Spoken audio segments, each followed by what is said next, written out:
नमस्कार। महिला महाविद्यालय की ऑनलाइन कक्षाओं में आपका स्वागत है। मैं रतिराम कक्कड़, व्याख्याता हिंदी। आज हम बीए पार्ट 3 के निबंध मेरे राम का मुकुट भीग रहा है, लेखक हैं विद्यानिवास मिश्र का अध्ययन करेंगे। यह साहित्य का ललित निबंध है। विद्यानिवास मिश्र हिंदी साहित्य के एक प्रसिद्ध लेखक रहे हैं। इनका जन्म 28 जनवरी 1926 को हुआ एवं मृत्यु इनकी 2005 में हुई। इनका जन्म गोरखपुर जिले के पकड़दिया गांव में हुआ था। इन्होंने इंटरमीडिएट तक की शिक्षा गोरखपुर से ग्रहण की तथा इसके बाद ये इलाहाबाद चले गए। इसके बाद सन 1957 से लेकर 1968 ईस्वी तक गोरखपुर विश्वविद्यालय में इन्होंने कार्य किया। इस बीच सन 1960 से 61 तथा 1967 से 68 के दौरान ये क्रमशः अमेरिका के कैलिफोर्निया में रहे। इनकी कृतियाँ इस प्रकार से है: कितने मोर्चे, गांधी का करुण रस, चिड़िया रैन बसेरा, चितवन की छाँ, तुलसी दास भक्ति संबंध, प्रबंध का नया उत्कर्ष, थोड़ी सी जगह दे, फागुन दुई रे दिना, बसंत आ गया पर कोई उत्कंठा नहीं आ गई, मेरे राम का मुकुट भीग रहा है। निबंध एक ललित निबंध है जो इस प्रकार से रहेगा कि महीनों से मन बेहद उदास है। उदासी की कोई खास वजह नहीं है।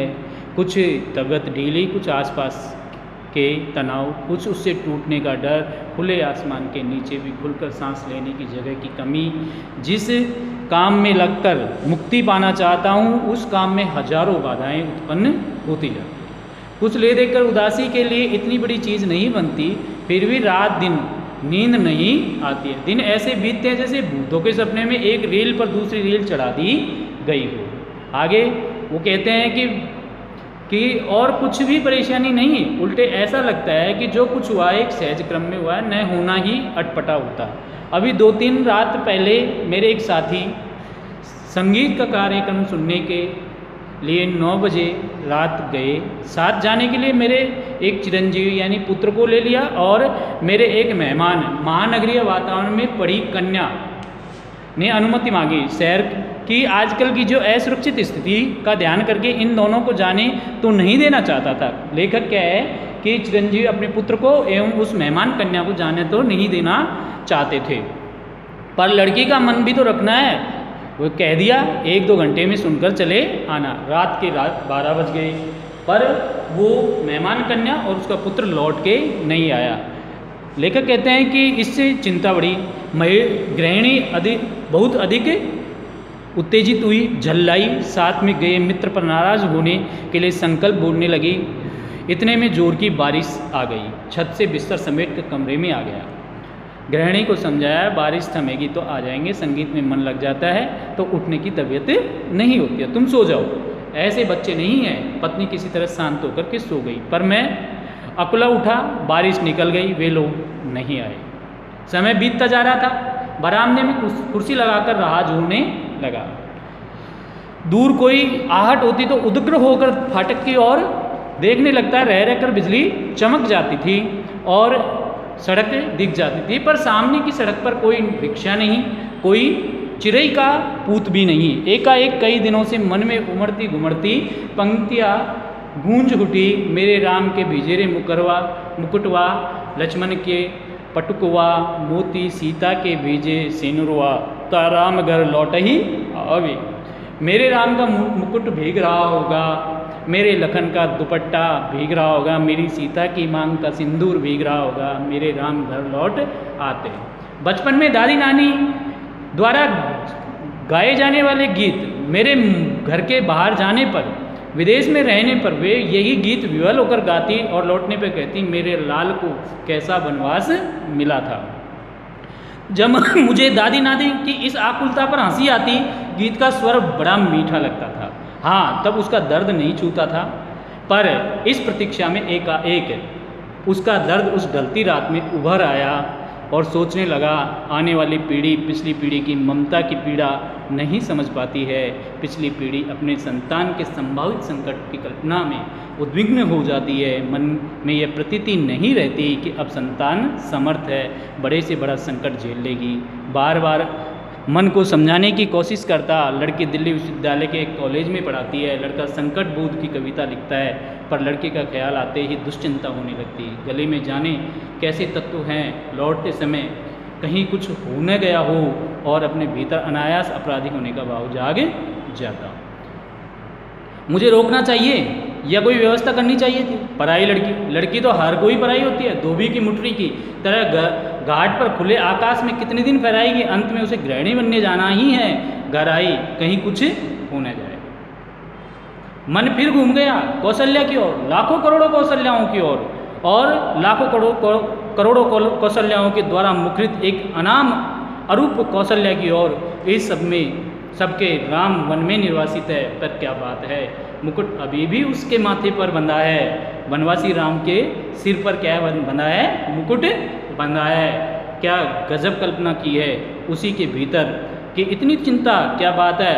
आज भी काशी की रामलीला आरंभ होने के पूर्व एक निश्चित मुहूर्त में मुकुट की ही पूजा पहले की जाती है। क्या बात है। तुलसी ने कानन को सत्य अवध समाना कहा। चित्रकूट में ही पहुँचने पर उन्होंने कवि की कुटिल कुचाल दिख पड़ी। क्या बात है। आज भी वनवासी धनुर्धर राम की ही लोकमानस के राजा बने हुए हैं। कहीं ना कहीं इन सब के बीच कोई संगति होनी चाहिए। बात तो सही है। अभिषेक की बात चली, मन में अभिषेक हो गया। हालांकि वास्तविकता में तो राम का क्या हुआ, वनवास हुआ, लेकिन मन में क्या हो गया, अभिषेक हो गया। मन में ही राम के साथ राम का मुकुट भी उनके सिर पर प्रतिष्ठित हो गया। दो बातें हो गई। मन में प्रतिष्ठित हुआ, इसलिए राम के राजकीय वेश उतारा। राम ने राजकीय वेश उतारा, राजकीय रथ से उतरे, राजकीय भोग का परिहार किया, पर मुकुट तो लोगों के मन में था ना, क्योंकि दूसरे दिन ही वो क्या बन जाने वाले थे, राजा बन जाने वाले थे। इसलिए उनके मन से मुकुट की छवि जो श्री राम के सिर पर विराजमान हुई वो धुंधली नहीं हुई, मिटी नहीं। कौशल्या के मात्र स्नेह में था, वह कैसे उतरता रे भला। वह मस्तक पर विराजमान रहा। राम भीगे तो भीगे, पर राम का मुकुट भीग न पाए, राम का मुकुट नहीं भीग पाए। इसकी चिंता बनी रही। राजा राम के साथ उसके अंगरक्षक लक्ष्मण का कमरबंद दुपट्टा भी प्रहरी की जागरूकता का उपलक्षण न भीगने पाए, और अखंड सौभाग्यवती सीता की मांग का सिंदूर न भीगने पाए। सीता भले ही भीग जाए, पर सीता की मांग का सिंदूर, उसके अखंड सौभाग्यवती होने का जो प्रतीक है, वो नहीं भीगने पाए। राम तो वन में से लौट आए, सीता को लक्ष्मण फिर निर्वासित कराए, पर लोकमानस में राम की वन यात्रा अभी रुकी नहीं। मुकुट दुपट्टे सिंदूर के भीगने की आशंका अभी भी साल रही है। कितनी अयोध्याएं बसी उजड़ी, पर निर्वासित राम की असली राजधानी जंगल का रास्ता अपने कांटों, कुशों, कंकड़ पत्थरों को वैसे ही ताज़ा चुभन लिए बरकरार है, क्योंकि जिसका आसरा असाधारण गंवार आदमी भी लगा सकता था, वे राम तो सदा निर्वासित ही रहेंगे, क्योंकि वही छवि जनमानस के हृदय में आज तक बसी हुई है।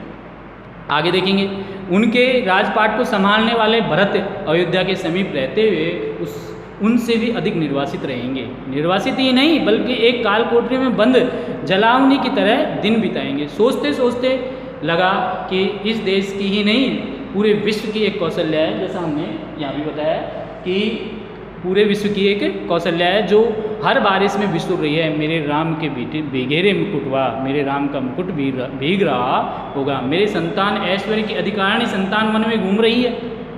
हाँ, कौशल्या की पीड़ा भी कम नहीं थी। उसका मुकुट, उसका ऐश्वर्य भीग रहा है। मेरे राम कब घर लौट आवेंगे। मेरे राम के सेवक का दुपट्टा भीग रहा है, पहरुए का कमरबंद भीग रहा है, उसका जागरण भीग रहा है। मेरे राम की सहचारिणी सीता का सिंदूर भीग रहा है, उसके अखंड सौभाग्य भीग रहा है उसका। मैं कैसे धीरज धरूं। मनुष्य की इस सनातन नियति से एकदम आतंकित तो उठा ऐश्वर्य और निर्वासन दोनों साथ साथ चलते हैं। जिसे ऐश्वर्य सौंपे जाने को है, उसे निर्वासन पहले ही बधा है, उसके भाग्य में लिखा है। जिन लोगों के बीच रहता हूँ, वे सभी नाना के नाती है, वे मध्य मंगल में ही रहना चाहते हैं। मेरे जैसे आदमी को वो निराशावादी समझकर बिरादरी से बाहर ही रखते हैं। डर लगता रहता है कि कहीं उड़कर उन्हें भी दुख न लग जाए। मैं अशेष मंगल आकांक्षाओं के पीछे से झांकती हुई दुर्विनार शंकाकुल आँखों से झांकता हूँ तो मंगल का सारा उत्साह फीका पड़ जाता है और वंदनवार न दिख कर बटोरी हुई रस्सी की शक्ल में कुंडली मारी नागिन सी दिखती है। मंगल घट औंधाई हुई अधफूटी गगरी दिखता है। उत्सव की रोशनियों का तामझाम धुएं की गांठों का अंबार दिखता है और मंगलवाद ढेरा उड़ाने वाले अंतिम कारबरदार की सांस में बजकर एक बारगी बंद हो जाता है। कैसा मंगल प्रभात की कल्पना की थी, कैसे मंगल प्रभात की कल्पना की थी, कैसी अंधेरी काल रात्रि आई है। एक दूसरे को देखने से डर लगता है। घर मसान हो गया है, अपने ही लोग भूत प्रेत बन गए हैं, पेड़ सूख गए हैं, लताएं कुंडला गई है राम के मुँह। नदियाँ और सरोवर को देखना भी दुस्साह हो गया है, केवल इसलिए कि जिसका ऐश्वर्य से अभिषेक हो रहा था वह निर्वासित हो गया। उत्कर्ष की और उन्मुख समष्टि की चैतन्य अपने ही घर से बाहर कर दिया गया। उत्कर्ष की मनुष्य के ऊर्ध्वोन्मुखी चेतना की यही कीमत सनातन काल से अदा की जाती रही है। इसलिए जब कीमत अदा कर दी गई है तो उत्कर्ष कम से कम सुरक्षित रहे, यह चिंता स्वाभाविक अदा हो जाती है। राम भीगे तो भीगे, पर राम के उत्कर्ष की कल्पना न भीगे, अर्थात मुकुट नहीं भीगे। वह हर बारिश में, हर दुर्दिन में सुरक्षित रहे। नर के रूप में लीला करने वाले नारायण निर्वासन की व्यवस्था झेले, पर नर रूप में उसकी ईश्वरीय का बोध दमकता रहे। पानी की बूंदों की झालर उसके दीप्ति पे छिपने न पाए। उस नारायण के सुख सेज बने अंतस के अवतार लक्ष्मण भी भीगते रहे। उसका दुपट्टा उसके अहरनिश जागर न भीगे। शेष ही नारायण के ऐश्वर्य का गौरव अनंत शेष के जागर संकल्प से ही सुरक्षित हो सकेगा। इन दोनों का गौरवशाली उज्जैनी आद्याशक्ति के अखंड सौभाग्य सीमंत सिंदूर के रक्षित हो सकेगा। उस शक्ति का एक निष्ठ प्रेम पाकर राम का मुकुट है, क्योंकि राम का निर्वासन वस्तुतः सीता का दुराहा निर्वासन है। राम तो लौट कर राजा होते हैं, पर रानी होते हुए भी सीता राम द्वारा वन में निर्वासित कर दी जाती है। राम के साथ लक्ष्मण है, सीता है। सीता वन्य पशुओं से घिरी हुई विजन में सोचती है, प्रसव की पीड़ा हो रही है, कौन इस वेला में सहारा देगा, कौन प्रसव के समय प्रकाश दिखाएगा, कौन मुझे संभालेगा, कौन जन्म के समय शोर के गीत गाएगा। कोई गीत नहीं गाता है। सीता जंगल की सूखी लकड़ियाँ बीनती हैं, जलाकर अंजोर करती हैं, जुड़वा बच्चों का मुँह निहारती है, दूध की तरह अपमान की ज्वाला के में चित्त कूद पड़ने के लिए फनता है। बच्चों की प्यारी और मासूम सूरत देखने ते ही उस पर पानी के छींटे पड़ जाते हैं, उफान दब जाता है। पर इस निर्वासन में भी सीता का सौभाग्य अखंडित है। वह राम के मुकुट को तब भी प्रमाणित करता है। मुकुटधारी राम को निर्वासन से भी बड़ी व्याधा देता है और एक बार अयोध्या जंगल बन जाती है, स्नेह की रसदार रेत बन जाती है, सब कुछ उलट पलट जाता है। भवभूति के शब्दों में है ना, पहचान की बस एक निशानी बची रहती है। दूर ऊंचे खड़े तटस्थ पहाड़ राज मुकुट के जड़े हीरो की चमक से सैकड़ों सीकर एकदम कठोर, तीखे और निर्मम हो उठते। राम का मुकुट इतना भारी हो उठता है कि राम उस बोझ से करा उठते हैं और इस वेदना के चित्कार से सीता के माथे का सिंदूर और दमक उठता है। सीता का वर्चस्व और प्रखर उठता है। कुर्सी पे पड़े पड़े यह सोचते सोचते 4 बजने को आए। इतने में दरवाजे पर हल्की सी दस्तक हुई। चिरंजीवी निचले मंजिल से ऊपर नहीं चढ़े। सहमी हुई कृष्णा, मेरी मेहमान लड़की, बोली, दरवाज़ा खोलिए। आंखों में इतनी कातरता कि कुछ कहते ही नहीं बनता। सिर्फ इतना ही कहा कि तुम लोगों को इसका क्या अंदाज़ा होगा कि हम कितने परेशान रहे हैं। भोजन दूध धरा रह गया, किसी ने छुआ नहीं। मुंह ढाँपकर सोने का बहाना शुरू हुआ। मैं भी स्वस्ति की सांस लेकर बिस्तर पर पड़ गया, पर अर्धचेतन अवस्था में। फिर जहाँ खोया हुआ था वहीं लौट आया, अपने लड़के घर लौट आए। बारिश में से नहीं, संगीत से भीगकर। मेरी दादी नानी के गीत के राम लक्ष्मण सीता अभी भी वन में भीग रहे हैं। तेज बारिश में पेड़ों की छाया और भी दुखद उठती है। पेड़ की हर पत्ती से टप टप बूंदें टपकती हैं। तन पर टिके तो उसे हर नस नस से आप्लावित होकर पीठ गलाने लगती है। जाने कब से मेरे राम भीग रहे हैं। बादल है कि मूसलाधार ढरकाए चले जा रहे हैं। इतने में मन के एक चोर धीरे से फुसफुसाया, राम तुम्हारे कब से हुए? तुम जिसकी बुनावट पहचान ही नहीं आती, जिसके व्यक्तित्व के ताने माने तार तार होकर अलग हो गए हैं। तुम्हारे कहे जाने वाले कोई भी हो सकते हैं कि वह तुम कह रहे हो मेरे राम, और चोर की बात सच लगती है। मन कितना बटा हुआ है, मनचाही अनचाही दोनों तरह की हजार चीज़ों में। दूसरे कुछ पतिताएँ भी है पर अपने भीतर प्रतीति नहीं रखती। मैं किसी का हूँ या कोई मेरा है, वह दूसरी ओर यह भी सोचता हूँ क्या बार बार विचित्र से अनमनेपन से अकारण चिंता किसी के लिए होती है? वह चिंता क्या पराये के लिए होती है? वह क्या कुछ भी अपना नहीं है? फिर इस अनमनेपन में क्या राम अपनाने के लिए हाथ नहीं बढ़ाते? क्या न हो कुछ होना, क्या न कुछ बनना ही अपनाने की उसकी बड़ी हुई शर्त है। तार टूट जाता है, मेरे राम का मुकुट भीग रहा है, यह भीतर से कहाँ पाऊँ? अपनी उदासी से ऐसे चिपकाओ, अपने सकरे से दर्द में ऐसा रिश्ता राम को अपने कहने के लिए, लेकिन उससे भरा हुआ हृदय कहाँ पाऊँ? मैं शब्दों के घने जंगल में गिर आया हूँ, जानता हूँ इन्हीं जंगलों के आसपास किसी टेकड़ी पर राम की पर्णकुटी है, पर इन उलझाने वाले शब्दों के अलावा मेरे पास कुछ रहा नहीं। शायद इस सामने उपस्थित अपने ही मनोराज्य के युवराज, अपने बचे कुचे स्नेह के पात्र, अपने भविष्यता के संकट की चिंता में राम के निर्वासन का ध्यान आ जाता है। उससे भी अधिक एक बिजली के से जगमगाते हुए शहर की पढ़ी लिखी चंद दिनों की मेहमान लड़की के एक रात कुछ देर से लौटने पर अकारण चिंता हो जाती है। उसके सीता का ख्याल आ जाता है। वह राम के मुकुट या सीता के सिंदूर के भीगने की आकांक्षा से जोड़े या न जोड़े, आज भी दरिद्र अर्थहीन उदासी की कुछ ऐसे अर्थ नहीं देता जिसमें कुछ ऊब से कुछ उबर सके। जय हिंद, जय भारत। आज हमारा ये मेरे राम का मुकुट भीग रहा है विद्यानिवास मिश्र का ललित निबंध पूर्ण होता है। इस प्रकार से हमारे 3 निबंध पूरे हुए।